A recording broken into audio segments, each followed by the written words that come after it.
Welcome to Stellar Cycles, a podcast dedicated to showing each woman her intrinsic power to guide her life, her cycle, her relationships, and her dreams. I cover feminine energy, reproductive health, and all things related to being a potent and magical being that is woman. I'm your host, Alina, and today our topic is personal integrity as an online creator. That means we're going to uncover what life is like for someone with online presence and popularity, how the soul is affected in the process of being creative and the public recognition that comes with it, and routines and habits that keep you grounded and keep the human part of you alive when the internet is your job. For this episode, I will be interviewing my dear friend, Nikki Neisler, and this is a girl who, honestly, she's one of my youngest friends, but I have become so impressed with her and getting to know her over the last few months. Just her wisdom, her kindness, how well adjusted she is, and I'm just always very thrilled to spend time with her and to get to talk to her. So when she agreed to come onto my podcast, I was very excited because this will kind of give us a perspective into someone's life who did attain internet popularity, who does have hundreds of thousands, sometimes millions of eyes on them. So I know a lot of us are curious about what that's like, how much does it take from you, and how do you replenish that back? So that will be our interview with Nikki here in a few minutes. But first, let me get into my current updates. So Thanksgiving is behind us. It was kind of pretty low-key this year for me. I spent it with my husband's parents and grandma in Escondido, so just a chill family dinner. Mom made really, really good food. Couldn't get enough. The turkey was so juicy, and I normally don't go for turkey just because I feel like it's more of a drier meat than I would prefer, but Mrs. Souza made a turkey so juicy, your girl couldn't get enough. The dog was there too. Nova came with us, and she was just sitting obediently by the edge of the table, just hoping for any sort of scraps that we would share with her. But of course, she did go outside and chase around some bugs and hunted down some snails, so she was very happy this Thanksgiving too. My side of the family, I don't even think that they met for Thanksgiving this year. They always do something very, very big for the whole family, like at least 20, 30 people, cooking all day, that type of Thanksgiving. But this year, they're just kind of spread out everywhere. My parents are on a trip. I think they're in Turkey. My brother, who drives the semi-truck, Danny, he's all over the place, and he's actually coming here from Pennsylvania to San Diego this weekend. I'm very excited to see him. He has not met my puppy yet, so that'll be very, very fun. She's going to meet her funkle, Danny. Jan, of course, is constantly working on his construction projects and his company. He's been growing like crazy. He has multiple employees now. But anyway, this podcast is not about my brothers. Let me continue moving on. So now we're in full-blown Christmas season. I don't know how you guys feel about that. I don't know if you go to the wall for Christmas and just start putting up the decorations as soon as you can. I did put up my tree last week. I just have not decorated it yet. I'm going to be decorating it with Sam today since he has a day off. And our plans for Christmas are to spend Christmas again with my husband's family, who's down here. His sister and her husband will fly in from Michigan, so we'll be with that side of the family for Christmas, and then fly up north the day after Christmas for Banff, Canada, visit some friends up there, and then go to Spokane, my home, for New Year's. My family loves New Year's celebrations, so that will be an awesome, awesome time. And also for Sam to get to see how Slavic people celebrate New Year's.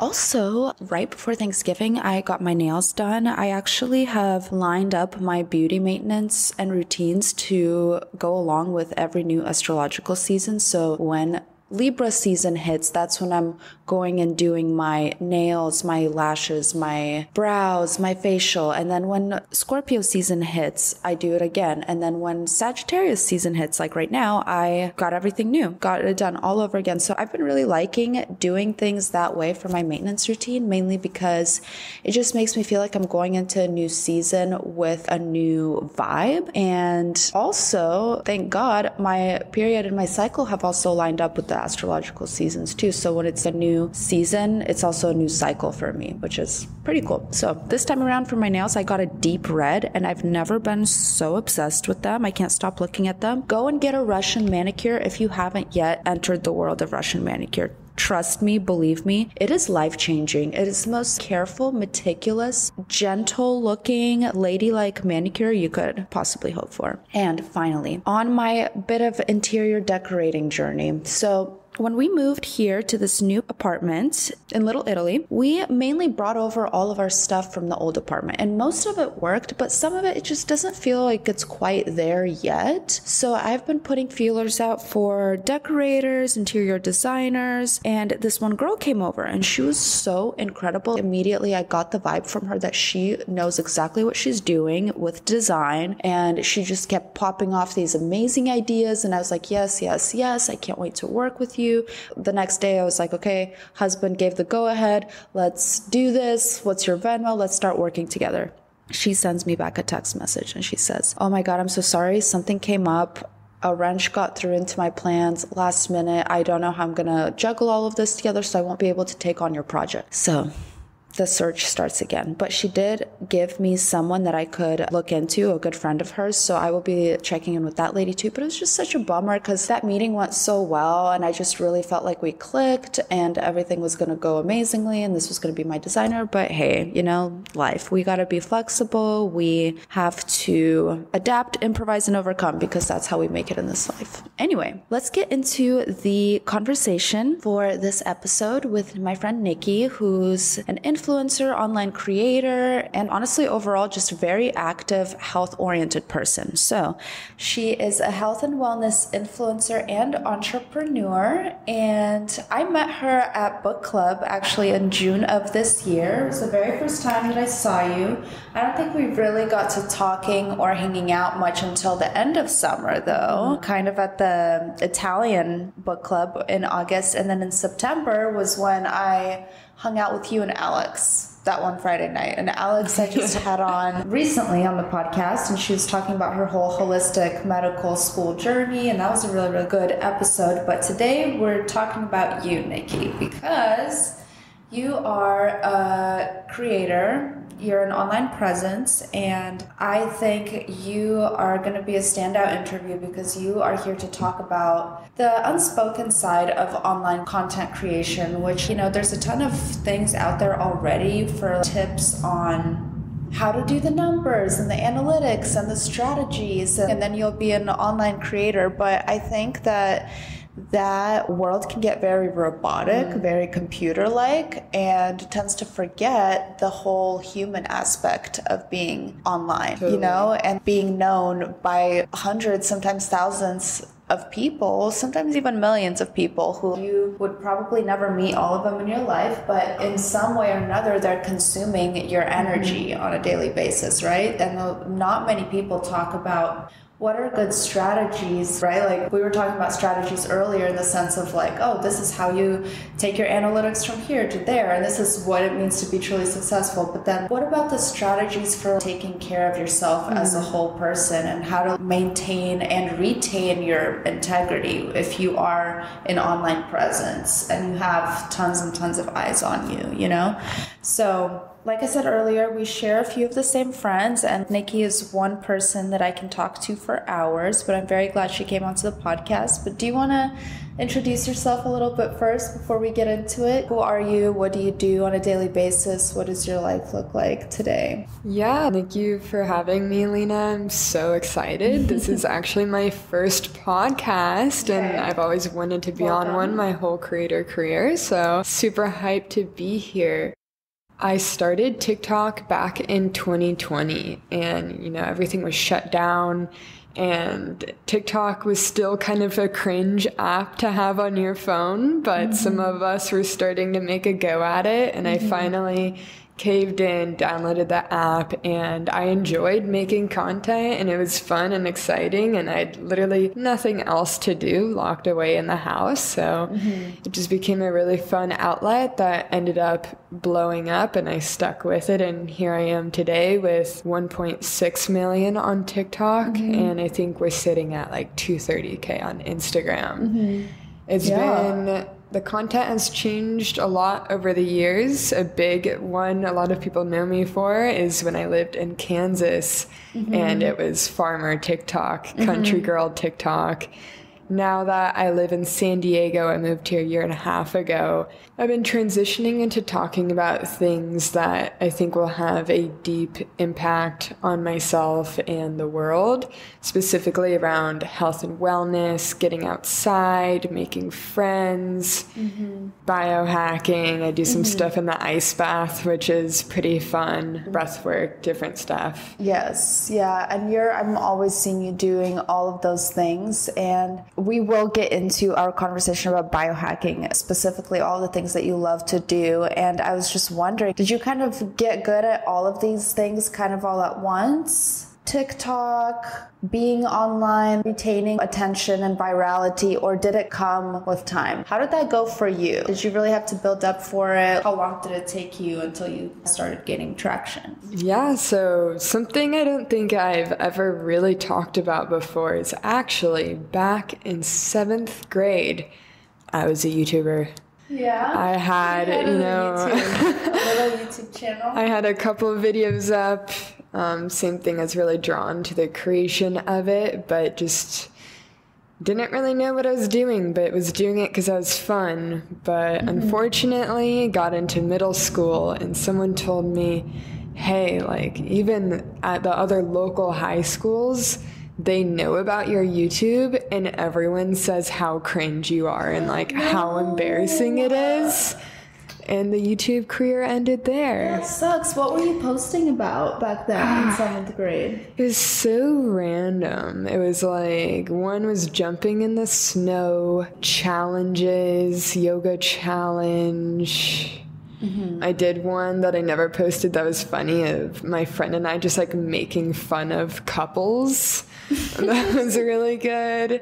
And then one That's like what you do in 7th grade. You know what I mean? Like, right. But just like no one was really a creator. Like, you know, now I think a lot of Gen Zs growing up and you say, what do you want to be when you grow up? And they all say an influencer, but it wasn't really a thing. Like the pain of that embarrassment, you know, killed my dream there. And it's really sad to look back, but I'm so happy that I ended up, you know, coming back to video content creation, but this time it was TikTok, and this was junior year of high school, you know, so some years went by, like who knows what could have happened, but I'm happy I'm back to it, and that's also why I'm a big advocate of getting other people to follow their content creator dreams and not letting the fear of being perceived or judged hold them back.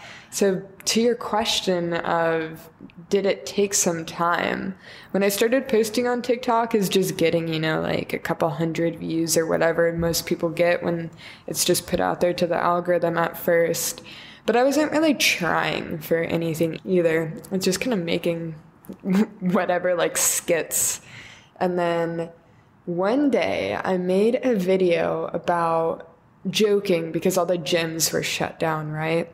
And it was like working out without pre-workout versus working out with pre-workout. And I had a Bang energy drink. And so I did like a little banded leg exercise and then I leg pressed the mattress because it was working out from home and the gyms were closed. But I guess TikTok was still really new too, and there were not ads and promotions and brand deals. But because I used the drink, I think brands perceived it as an ad, and the video just also did really well. And when it went viral, some brands reached out to me, and I think they thought it was a promotion and were so shocked to see someone with almost no followers getting all of these views and showing a product. And it wasn't really common at that time for there to be ads or promotions or brand deals on TikTok. So a couple brands reached out and I just started asking them questions, and they basically encouraged me to keep going with this and actually take it seriously. And so from that point on, you know, I started refreshing my screen. Things were going crazy. I refreshed it over and over. All of a sudden, I think I hit 10K followers, and I was just like, wow, this is real. And over that time frame of lockdown and into the next couple of years, I posted 3 to 5 times every single day. On TikTok? On TikTok. Wow. Which was crazy, but I don't recommend that, honestly, because Like I said, I literally had nothing else to do. Like everything was shut down, and I don't think it's the way to do it anymore. No, I think you're totally right about that, because most people who you do hear TikTok success stories, it's kind of always the same. It's like, yeah, I started out during COVID, there was nothing else to do, so I was just posting videos all the time. And it's like, yeah, that's kind of what the algorithm still expects of you if you want to pop off. But the world isn't set up for that anymore as much, you know? Things have low-key gone back to normal a little bit more. So right. And you can keep that up for so long, but you're going to get burnt out. And I definitely did. And so then, you know, it comes a journey of ups and downs, mountains and valleys. I do believe consistently showing up is important, but when it gets too rigorous, mathematical, that's when you can just really kill your creativity. To your point of like, did it come all at once? Definitely not. And today, you know, I'd say listen to mentors and ask other people what worked for them, because I had no clue. Like, I did not do any research, YouTube anyone. TikTok was so new. There were no gurus or advice given about it. I was just kind of shooting in the dark, and I thought statistically the more videos I posted, the more of a chance they would do well. So that's all I was doing. But I recommend nowadays, especially because the algorithm doesn't give out views like candy anymore, leading from your heart space and talking about things that you think will emotionally resonate with people. Got it. So what about now? Tell us what you do on a daily basis. Like, what is your life, what does your work look like? Because I think a lot of people are curious, how do influencers actually make a living, you know? And like, what do those numbers actually mean? Yeah, I think it also depends on if you're trying to just be a full-time content creator, or also a lot of my friends now are trying to build out digital products and release other things they can monetize rather than rely on just brand deals. I myself focus more on my social media marketing agency. I help create, strategize, and run TikTok ads for apps. So that takes most of my days, but I do have a window of creation time in the first half of my day while, you know, it's sunny, it's morning, that energy is flowing. I think it's really important to take that time of day to be creative specifically. I think it's really not even about the numbers anymore. If you want to become a creator but think you can't make money from it just because you don't have a lot of followers, it's so different now because this new thing is called UGC, user-generated content, and you can have literally no followers and it doesn't matter. You're essentially being hired as an actor if you know how to position yourself on camera, position a product on camera, make it engaging and make people want to buy that product. A brand will pay you to give that to them to put on their social or run as an ad, put it in their email sequences, whatever. Because they know they need to be on social media and they're not hiring, you know, one of their 50-year-old corporate people. They know usually like the younger generation gets it. They know what is going to be engaging. And especially Gen Z doesn't like being directly sold to, right? You don't want it to look like a Facebook ad or a commercial.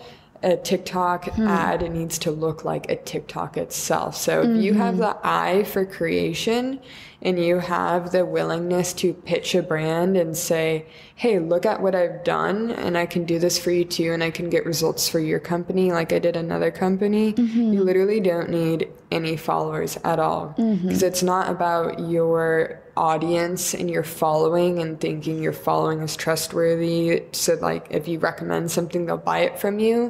The game's kind of changing now that there's so many influencers. People are trying to be a lot smarter with their money and their allocation. I could see that. I could totally see that and get that vibe. Like people are definitely like, if they are pushing a product, they're doing it very indirectly. They're using it during their story time. Get ready with me or whatever, right? But yeah, this episode specifically is very much about how do you, I guess, not get lost in the sauce on the internet. You know what I mean? Because at least from what I've seen from you, being friends with you in the past few months, it really seems as though you highly prioritize and very much value taking care of your temple, taking care of your body, not really, allowing things to mentally take over. You know what I'm saying? Because once 100%. It does, everything else follows. You know what I mean? Totally. But let's talk a little bit about why you've discovered all of that stuff is important. Like the biohacking, some of your favorites. How do you plug these into your daily schedule? Yeah. So there's a lot to cover there, and I'd say we can think of it in two ways. Being a creator, being an influencer, there are a lot of things that it's going to take from you and take of you. Social media, there's going to be a big drain and a big gain. So I'd say first, draining wise, we were talking about earlier that just being perceived by that many people is crazy. And back in the day, we were perceived by 10 people, 30 people in our tribe. And if you weren't liked in your tribe, that meant, what is going to happen? Like I could die and not have any food or any water, any resources. Okay. So the same lizard brain fight or flight still exists today of what if I'm canceled? What if people don't like me? Like I can't take it. Our bodies react and literally put us into fight or flight. So that is a thing of like, if you do not take time and practices to overcome that, you will just live in a stress response in your body day after day, week after week. If you're trying to do this long term as your career, and that leads to, dis-ease in your body and, deterioration of mental health. And I think that's why we see so many people come to fame and rise and fall. People just begin to fall to addiction and self-sabotage because it becomes too much of, you're not relevant anymore. What happened to your views? Like, I haven't seen you in so long. Or another thing that's interesting is people change. Like I said, I moved, from the countryside farm talk to San Diego. And some people will give you the advice of you need to niche down in order to grow and talk about something really specific. But we're multifaceted human beings. And so what happens as we age and we grow and we change and we move and we're interested in different things, but the algorithm only shows us to one kind of person, one kind of audience. And we've built ourselves as one brand, right? So I moved here and people are like, go back to the farm. Like, what is this kind of content? And it was really discouraging for a really long time. But I had to just do an identity shift and believe, I am Nikki Neisler. I'm a health and wellness creator. I love talking about biohacking and freediving and surfing and all my outdoor health things. And I love this, and that's who I am. And even though, it was my first health and wellness post ever, or it was my third one, and then my fifth one. And it just happens day by day. The more you put it out, the more you become that person. But you just have to already choose to identify with it even before you're there. People say fake it till you make it. I don't really agree with the fake it. I'd say be it until you become it. Yeah, just that's already embody it. Yeah. And also put yourself in those situations that person that you want to be would be experiencing, right? So 100%. Really so becoming that person, right? You're not faking it. You might not be 100% good at it or not necessarily know everything that's going on, but at least you're going and immersing yourself in the experience that you want to have and training your body. Hey, this can become familiar for me, 100%. And I think that also ties back into draining wise and judgment wise. People can say, this isn't you, or I'd say one that kind of got to me sometimes is people would say, oh, she lost her dad. She's going crazy and like searching for anything, and, is in a cult now. Or like when I took an emotional intelligence program, and that's what ended up bringing me to San Diego. And people were like, that's a cult. Like, I'm like, I literally just paid for a course to go to for a few months that help me become a better person. It's kind of crazy though, because then like when these people say mean things, of course it's easy to be like, dang, that really sucks, and even question your own self as who you are. But at the same time, we have to remember most of these people who are talking crap are stupid. They're not going and taking an emotional intelligence course or know how to not be mean to someone on the internet, right? And that's just who they are as people. But it eats away at your energy and it's draining, right? To have to read those things. And so this actually leads me into my next question. Do you think that there's something to be said for that many people just simply knowing about you and being able to even at the bottom line, think a negative thing about you, if not go out of their way to say it? Yeah. Do you think that affects you more than, say, somebody who legit like only knows the 50 people in their village? You know what I mean? Do you think that affects your humanity? And is that something you have to kind of armor up for by like taking really good care of yourself? Yeah, totally.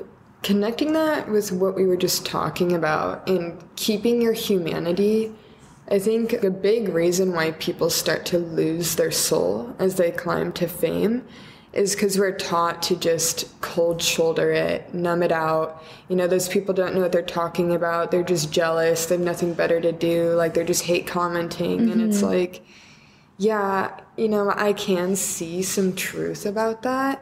But I did that for a really long time. And I found myself totally cut off from my emotions, cut off from those people. And, they're supposed to be my audience. They're supposed to be my community. Like, I should be loving to them. And I don't think that cold shouldering them is loving them.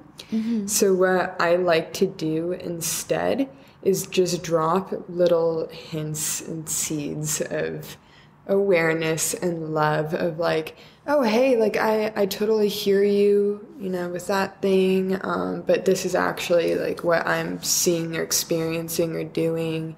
And so kind of like acknowledging them and not just coming back like, oh, no, like you're wrong. It's this or this way. Because I also used to, never reply and let other people like comment back for me. But I realized usually if I reply and it's something actually coming from the heart, that person will be like,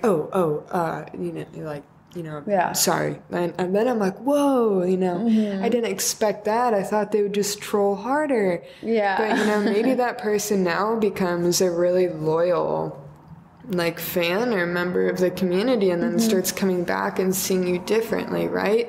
So you could keep letting people perceive you negatively and just let that exist in the world. Or, when you feel called, you could drop these little hints of maybe they will change when I see this. And something in the emotional intelligence program, it's like day one. And we all had to look into each other's eyes and realize if we trusted that person or not. And then also give feedback. And it's like, well, how could, that person tell me that I'm this way and that way and that way if they don't even know me? And like, maybe I just remind them of their ex or, they're just judging me based off a stereotype. Like, that's not fair.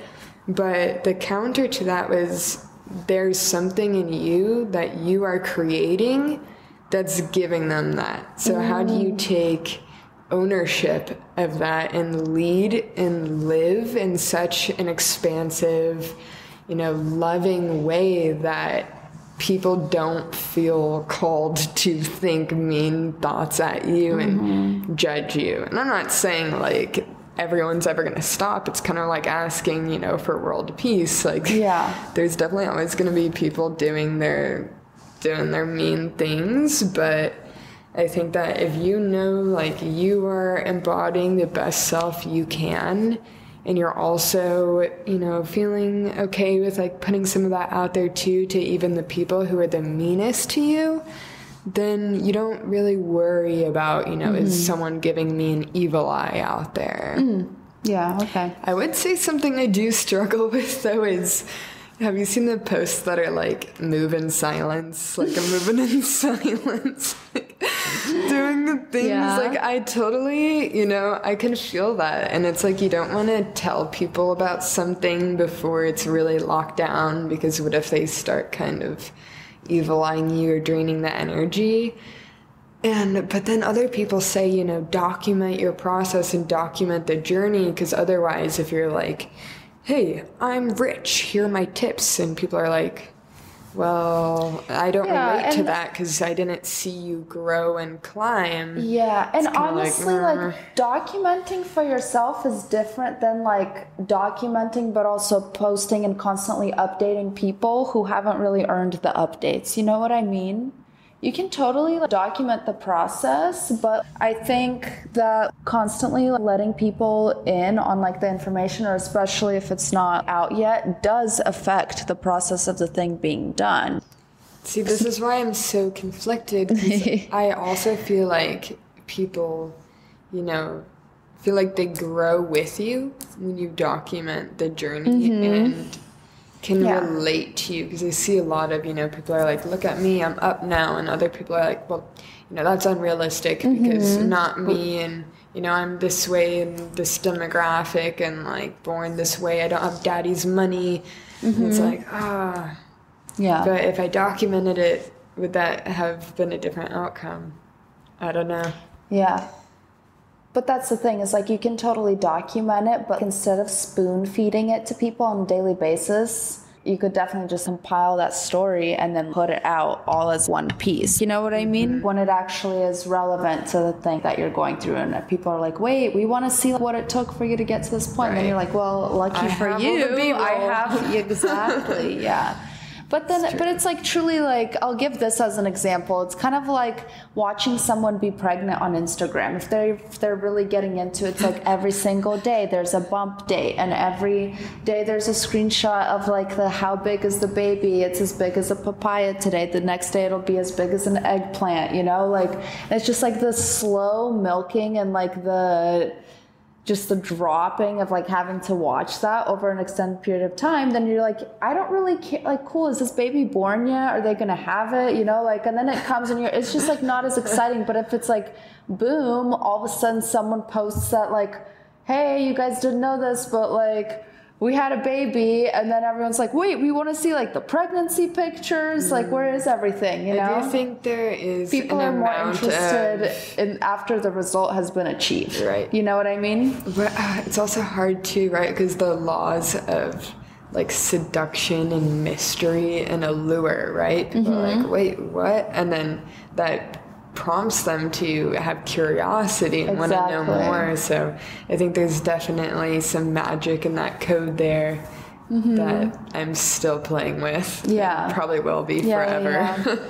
Yeah. So we're going to kind of get into like why, especially from your perspective, why it's so important for creators to take care of themselves. So I kind of want to lead into like your sober, curious lifestyle, and then also your history with your dad, if you're open to talking about that. Because that's another thing that you're kind of known for online, is kind of posting about like, you know, the loss of a family member, your dad, and how hard that was on you. And I even know like one of my friends that I got you in touch with was like, oh, like, yeah, this is what this girl was posting about. I'm going through something similar. I would love to talk to her about that. So yeah, what can you share with us about that side of your life? I would start off by phrasing it as, you need a foundation to come from. If you're looking to be famous, do you already have your mental health, your physical health, your spiritual health in order? Because that is what's most important. Okay. And if you don't already have those in order, when you get to that level of fame and you have all these eyes on you, all these people seeing what you're going to do next, what's going on with you, you know, who are you being? And then you're also thinking about, what do I talk about to these people? Like, who do I be? How do I present myself? If you don't know who you are, you don't have a relationship with yourself, you don't love yourself, you aren't extremely firm in who you are, what you do, what you stand for, what you care about, when these things come flying at you, they will chip you away and break you down. And it goes back to that fall of celebrities and the fall of famous people. So what I strongly recommend doing, and I think a lot of people don't do these days, is having a time for yourself every single day. I personally recommend the morning, of whether you're journaling or you're meditating or you're just sitting and reflecting or you're literally staring into the mirror for an extended period of time, like just you and thinking about, you know, who am I? How are we feeling? You know, what am I up to right now in life? Like, what do I care about? What could I improve? What am I really grateful for? What am I really good at? Like, why do I love myself? Why do other people love me? You know, is there anything that's blocking me that I haven't processed or healed through? Is there something that's nagging me in the back of my head? Am I mean to myself when I look in the mirror? If you don't have that all like settled and healed through and shadow work done, you're not ready for the big leagues and other people seeing that. So what I do every morning is I have an ice bath from, if you guys are looking for one, Odin ice bath is the most beautiful one I have found. I did a search far and wide from Australia, small business, so beautiful. I don't ice bath every single day, but if I do start with an ice bath or don't, then the next thing after that is stretching in the sunshine, getting that vitamin D, getting the sunlight in my eyes. Vitamin D also literally makes you happy, so making sure you get out there. And I'm someone too that suffered from nightmares most of my life. And so it's really important for me to make sure I shift my emotional state first thing and make sure I'm in the highest energy to create and get after my day.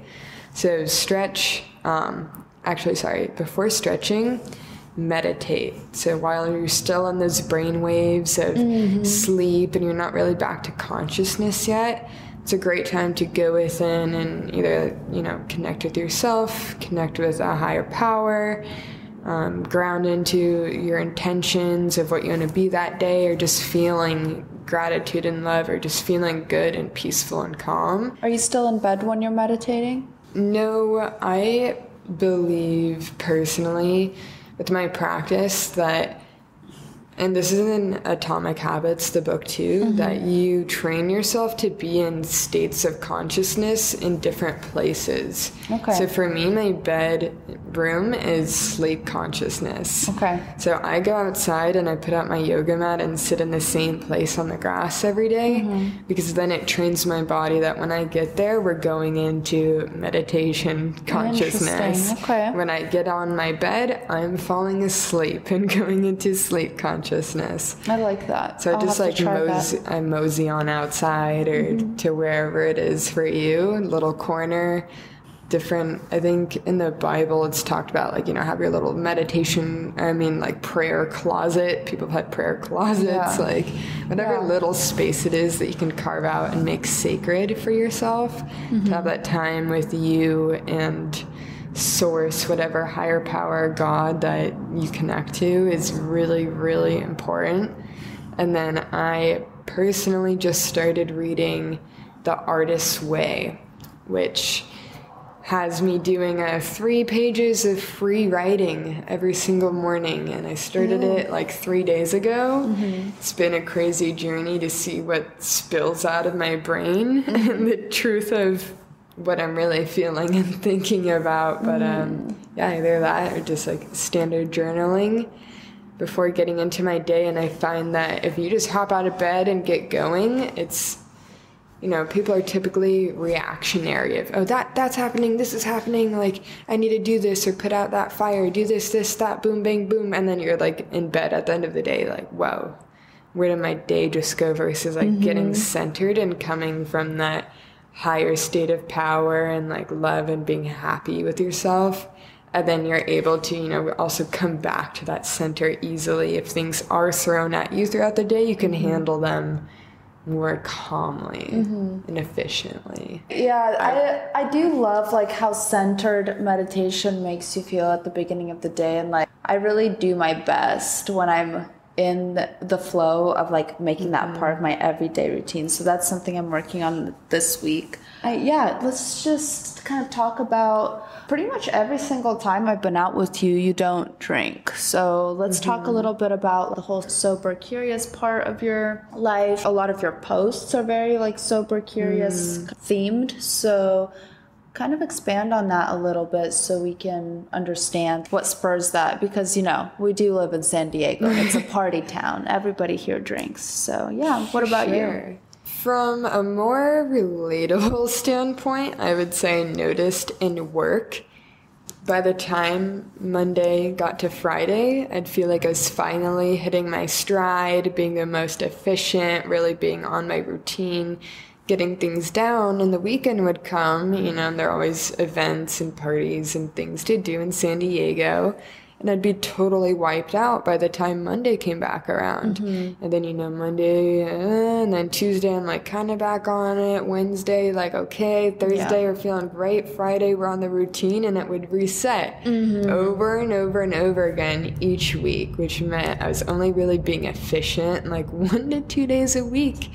And I think that's a super common story for most people, and I try to live at a high performance angle, so that just was not working. But personally, I don't want to fall to the same things that have happened in my family, in my bloodline with drinking. And they say that when you're a child of an alcoholic, especially a child of two, that your chances are a lot more likely. And I've found that I definitely do have an addictive behavior. And my father passed away from drinking, I think a year and a half, no, two and a half years ago, I think it is now. And I was so unsure of sharing about that. And I think it's my most viral post ever. After being a TikToker for so long, I hear an audio and I automatically think, what does that make me feel? What video would I make with it? And as a creative, it is a creative act. Like, it's just like someone does a piece of a painting to work out how they feel about something. And so while my dad was in the hospital, I heard this song and, it really touched me, and, I'm in a lot of pain. And I wanted to share that, like, just really heavy feeling. I just felt really called to make this video, and I think it has 16 million views or something really high.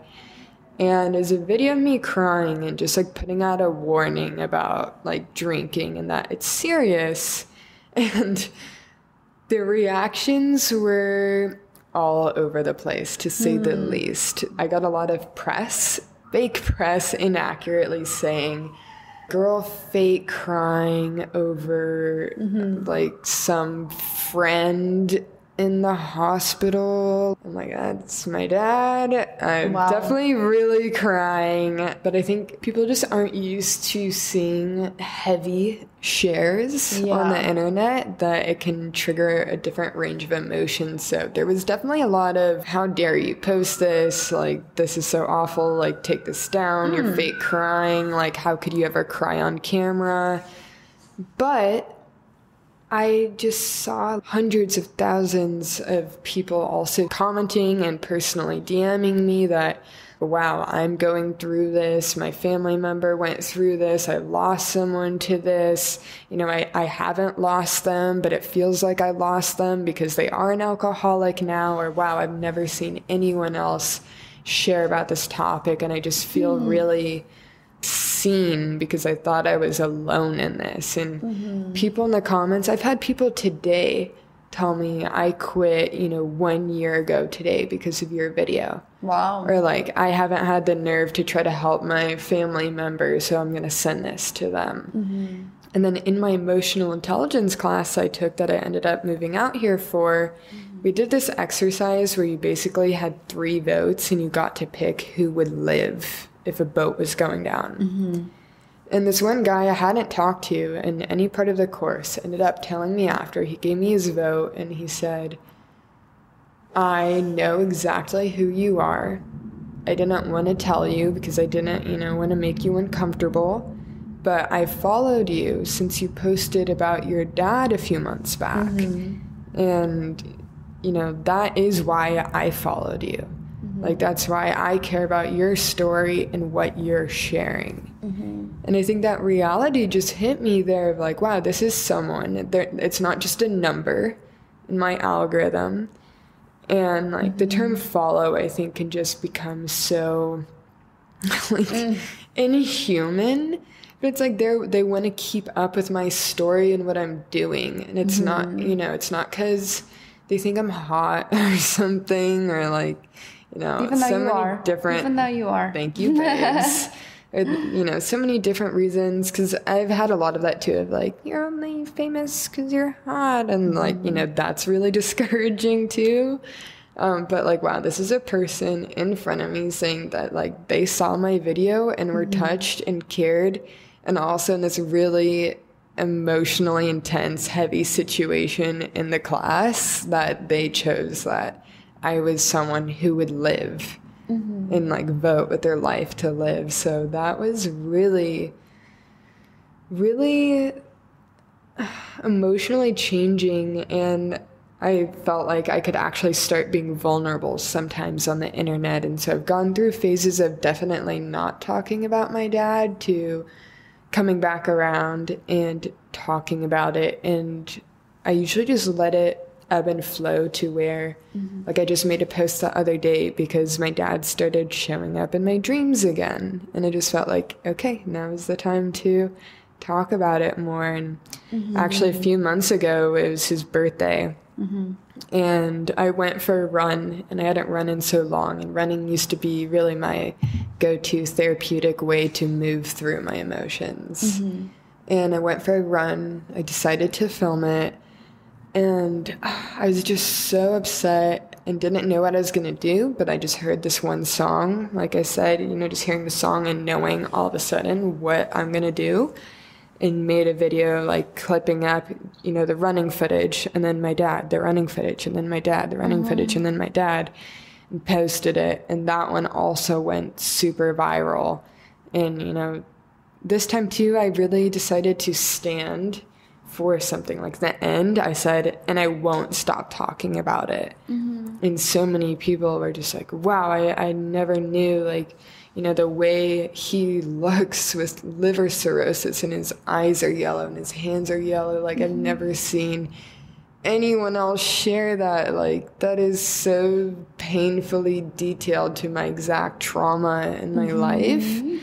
I think that's why people watch certain movies and read certain books, is just to feel that they're not alone in that.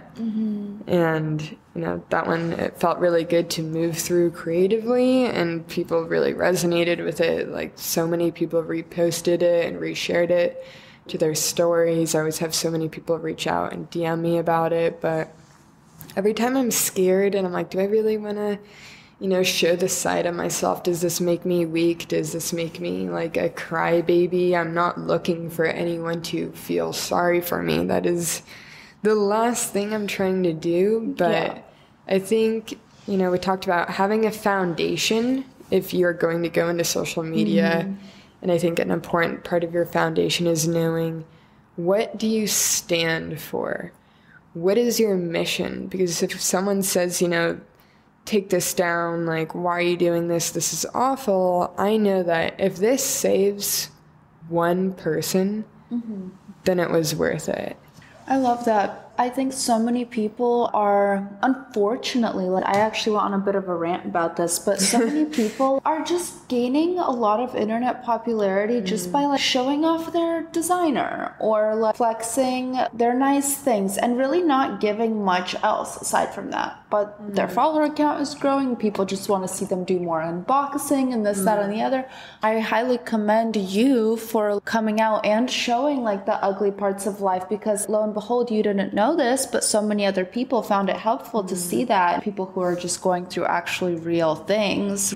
I heard something the other day that said, like, I think 1 in 4 people grow up with an alcoholic. Okay. And I think that's extremely, extremely startling because, I mean, I don't know about you, but I don't really hear people talk about, like, dealing with alcoholic family members. But whenever I sit down in a small group, like 2 to 3 people, and we end up talking about this, almost always at least one of them has someone in their family who's been affected. Like, it's all around, it's all right there, and people, you know, if we're not talking about it, like, we're pushing that down, we're storing it in our bodies, and it's becoming a blockage. It's becoming a point for dis-ease and illness.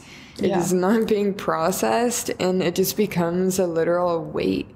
So I think just by, you know, sharing it, bringing awareness. Oh, another thing too that was crazy.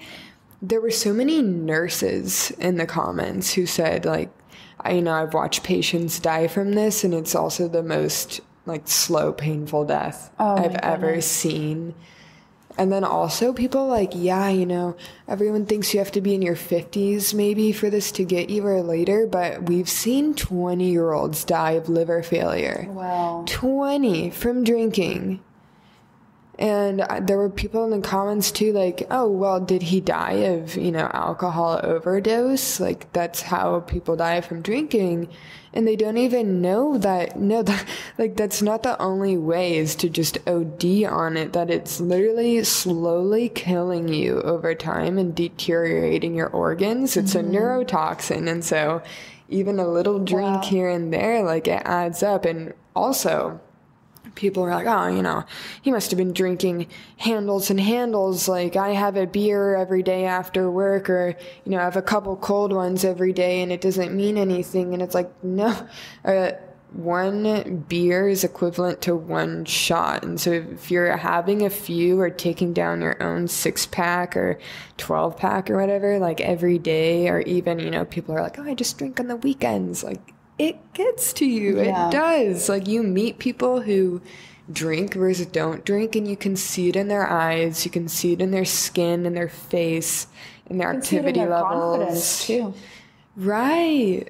Exactly. So just really try to get more awareness on the fact of, like, you know, it's a decision. I think in general, a lot of people don't know that they can decide things for themselves, and they just follow what they're shown and what they're told to do. And I think this is one of them, that we've just been programmed and conditioned in every movie, every TV show, every commercial, every social media post about how it's fun to party, that, you know, if you're at an event, you get a drink. Like, that's what you do. And so I think that's what the term sober curious really means to me, is, you know, you don't have to come out and say you're going AA full sober. Like, you don't have to, you know, commit, but you can be curious about your decision of saying no to it sometimes. Exactly. One thing about you is that you're definitely, but anyway, you're definitely on the younger end of my friends, and I was very surprised to discover how in tune you are with your feminine energy. So I was just curious, can you talk a little bit about kind of how you discovered, healed your feminine energy? And because, like, I don't know if that's really something that people in your age group are more in tune now than I was when I was, you know, in college and that age group. It was very, very feminist oriented and very, like, independent woman, high achiever type of thing. So yeah, like, let's just talk about your journey with your feminine energy. Yeah, I mean, this could also easily be its whole own episode on its own. There's been a lot to it, but I would start with by saying, growing up, because my dad wasn't present, I was always, work, work, work, get the job, get the career. And that's what I always thought my value was. And I'm very grateful that my partner Jack encouraged me to start looking into healing my feminine energy and made me feel comfortable and safe and taken care of to the point that I could relax for the first time in my life a little bit and know like I don't have to do it all myself and I can take off all that armor. It really started there, but it's definitely been a gradual journey of allowing myself to feel these different things and be perceived these different ways. And in that emotional intelligence class, a lot of my feedback was cold, ice queen, loner, disconnected, just cut off, bitch, And my whole life, I think I just closed off everything and said, I can't feel it. Like, I'm so strong, I'll never shed a tear.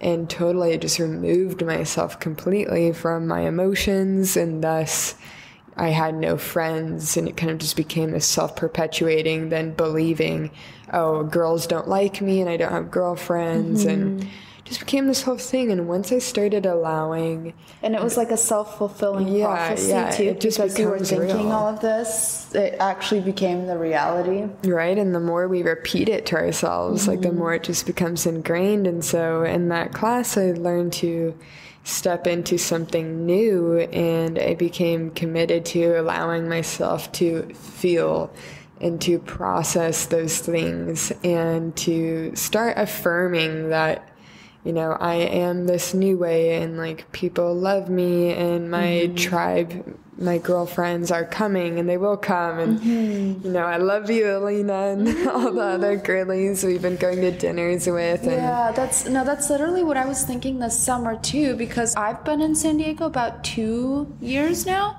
and like, yes, I've met people through Sam, my husband, but like, it's different when you make your own friends, and like make your own connections. And this summer too, I was really kind of feeling like, yes, I have like people that I know and like, could hang out with if it came down to it, but I just didn't feel like I had my community. But I had someone tell me that, oh, like, no, like you have a whole new friend group on the way. So I really held on to that for like only a couple months, but I kept writing about it. I'm so grateful. Manifesting. I was like, I'm so grateful for like my uplifting, creative, funny friend group. And that's truly, and just like feeling the emotions from that, right? Like, and feeling how I would feel around those types of friends. And then, yeah, that's just really how I feel when we get together or we go and do stuff with our friends. And yeah, it's been really, really good. And I know like here you wanted to talk about how, you were an awkward, lonely person for a lot of your life, but now you're finding your girlfriends and things of such nature. I just relate so much. This just really drove a connection in my mind. Have you ever heard people give the relationship advice of, like, stop looking for the man and focus on who you are first and become the vibrational match? I just like realized being the friend that you were looking for, right? Yes, like I think that's really what happened is I started taking time to hang out with myself and, do my self-love activities and journaling and really understand who I am and, what do I love to do? And last year, when I did my New Year's declarations, I declared new things that I had never even thought about. When I really sat and asked my inner child, like, what is it I want to do? But, I started free diving and, just went out and thought, this isn't realistic, but who cares? And, found a group to teach me and got the gear and, I have extra gear. So now I'll invite friends out with me or, I could start ice bathing, finding the means to make it happen and connecting with that brand and getting it and, inviting friends over to do the ice bath or, instead of like, hey, let's go out, let's get a drink, like I'd love to go get a smoothie or go to the beach, or filling myself up and deciding what I love to do and making that so strong that it brings people into my life. And then we get to do these really fun things together. And so instead of waiting to, someone invite me to go do something cool, I became the person inviting other people to do things cool. And of course, now I get invited to things too. But, it all started with like me being that match and that type of person I wanted to be. And then the other things just started to click and fall into place. I'd also say I DM girls.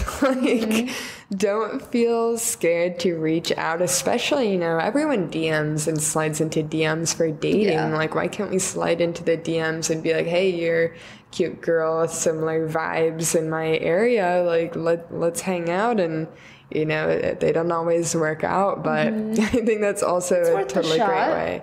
I mean, that's how I met Linka and Alex. Yeah. I was DMing Alex for a couple months before she even moved here. Yeah, and then that night that I met Alex and kind of got to know you a bit better, I was literally I'm telling you, I had nothing going on that Friday, and I just had the impulse to just text you and ask you what you were doing. You know what I mean? Because I was also like, Lena, you can't expect that people are just going to all of a sudden like think of you to invite you to things. So you have to like reach out and ask them what they're doing and see if they're, if they're doing anything fun, if you can like plug into it. And that's just the reality of being in any sort of relationship, friendship, platonic, romantic. Like, you have to put yourself out there and you have to ask for what you want, because like you can't just sit on your butt and expect things to happen to you or fall into your lap. Right. You have to get out and ask. So make it happen. Yeah, I remember I really was so hyped about that too, because I was always the one reaching out to people, and you texted me and I was like, this is perfect. Yeah, no, went great. Is there anything else that you want to talk about with the creator journey, especially like the agency journey, TikTok ads, working with other creators, being a creator, and then also just how does it stretch you to be the best version of yourself? Because I think, online creators, they get a lot of flack for like all the bad things that can happen, from that type of work. But like, let's highlight, how does it actually stretch you and helps you become a better person? Yeah. I'd say first of all, it just really opened so many doors and opened the world. Like in high school, I took every single hard AP class possible, and I was going to be a surgeon because I knew that made the most money I could conceive of. And that, it had to do with helping people, and I did like that, like healing. But looking on that now, I would have been so miserable. Like, I'm so happy I did not end up doing that. And, like, this way, I get to be creative. Like, making videos is so much fun. The way that I'm also, you said you have a large age friend group. So do I. And, I'll hang out with people who are extremely successful, and I'm, kind of in the same room as them, seen as kind of like on the same level as them because of the following, which I never really expected it to have that. I mean, it's not like people are bowing down like, oh my God, you're an influencer, but they see you as, if I didn't have some big career, it wouldn't be on the same level. So I'd say it's opened a lot of doors that way, but also in the way that, I am blessed to have that ice bath and have that brand deal. And, it's like an $8,000 thing. And I would not have gone and bought that on my own. And a lot of people might not have decided to do that with their extra income unless they were maybe in their 40s or taking their health extremely seriously. So I've also gotten to have that and like red light therapy and other things in my house because of brand deals.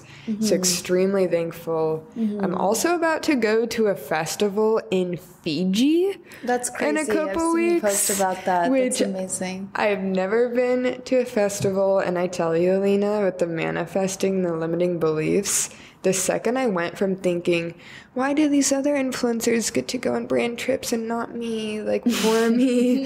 Literally, I found myself in that doom loop, and I'm like, that's stupid. I then said, like, I'm so grateful to do what I love, and I get to travel just because everything works out in my favor and it comes easily. And literally, like 2 weeks later, I got the email about the Fiji thing, and I'm like, this is insane. And my really good other creator friend in Newport, Blaine, is going, which I don't even understand how that's happening and how it's real, but I'll keep you guys updated on how that goes. And they have yoga and meditation and like holistic activities, so it's so I love that. That's amazing. And, doing those brand deals and this messaging too, I feel like sales has really pushed me outside my comfort zone of learning, especially going from someone who couldn't talk to people at a function and like try to make friends to going and, reaching out to complete strangers and enrolling them in who I am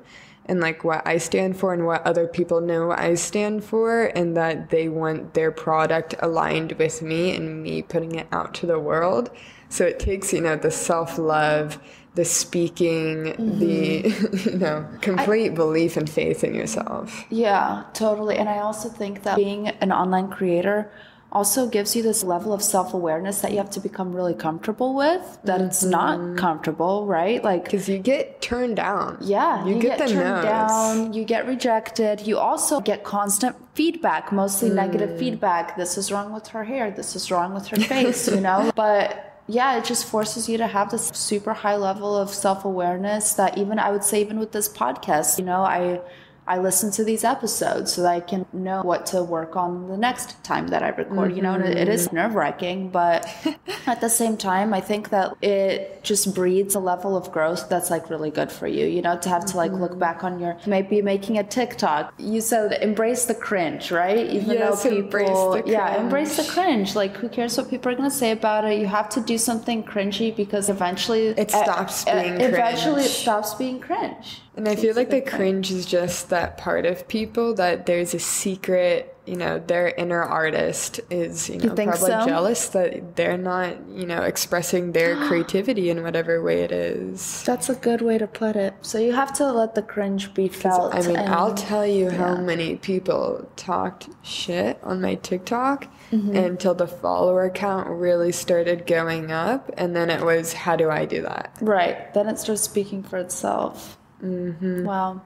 Is there anything left that you want to accomplish for 2023 from your personal goals, your business goals, anything that you're wanting to get done before the year closes? I know for me, I started out with a bunch of intentions for 2023 and like some of them I've already achieved, some of them I've changed my mind on that. I don't want to accomplish that. I've just lived enough of this year to understand that I actually don't need that, or don't want it. So I'm not going to go out of my way to make it happen. But I know there's a few things that I still want to get better at. This summer I was very good on my routine, working out, eating, just being healthy. Then, this fall, I wouldn't say I'm the most proud of myself. So I definitely, for the end of November, I want to crack down on that health routine. And then for December, I just want to basically like check off all of my boxes from that 2023 intentions list and either like know that I got those things done or that I changed my mind about them. So what about you? I feel you with that. It's really funny you mentioned the whole routine thing because I've actually been building out a 30-day course about, uncovering your truth and who you are and what you need to release and what you need to embrace. And then it's mostly centered around setting your routine and building out your habit tracker and doing those exact habits that are going to lead you to success. And then also goes into some more of the, okay, now you're on track. Here's some extra biohacking, life prolonging, longevity tools, stuff like that. That's kind of extra cream and cheese on the top, so to speak. But I find myself having the same conversations with people over and over about my health recommendations, my routines, my habits. And with all my content talking about it, I thought, why not actually have really, do this each day. 30 days is not that long of a commitment at all, but is enough time to actually, I think it's 3 weeks, 21 days, so even shorter. 3 weeks to start new habits is also the scientific number around there. So I thought, why not have something more hands-on, hand-holding? You're committed to it. You're told exactly what you need to do each day. Because that's what really changed me last year. I think it's actually my second or first YouTube video on my YouTube channel out there right now, is I used to use a Google Sheets habit tracker. And that really started changing my life. I'm now a Notion user. I know we're geeking out about Notion. I love Notion. But definitely habit tracking is life-changing and can immediately turn the ship around and put you in a new direction. If you think about, I want to be the most famous guitar player, and it's like, okay, what does that guitar player do every day? And become him. Yeah, you have to project yourself into the future, and that's an art in and of itself. But if you can do it, you can literally make your life become that. Right? And so start being that and acting like that. And then, day by day, it'll add up. And one day you'll be like, oh, here we are. I am that person. Wow. Yeah, 100%. So it starts with habits, starts with the foundation. Yeah. So I'm really glad that you came on to talk about how to retain your humanity and still take care of yourself, even though the internet wants to eat all of us up and consume every last bit of us till we are nothing. But it's just super important to take time off of that and I don't know, I'm trying to have a healthier relationship with Instagram. So I've had it actually auto-post my stuff for me. So yeah, it's been working pretty well. And I don't get too sucked into it. How to be an influencer without losing your soul. Yeah, get a robot to post for you. And there you go.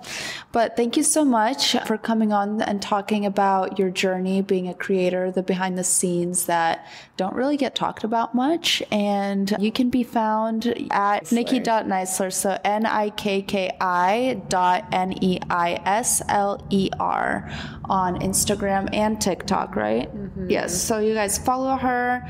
She also posts a lot of sober, curious content, but also posts really good ideas for things to do around San Diego and Southern California. So if you're local to this area, or even if you're coming down for a visit, for vacation, you can find really good restaurants or just activities to do on her social medias. So thank you so much for coming on. Thank you so much for having me.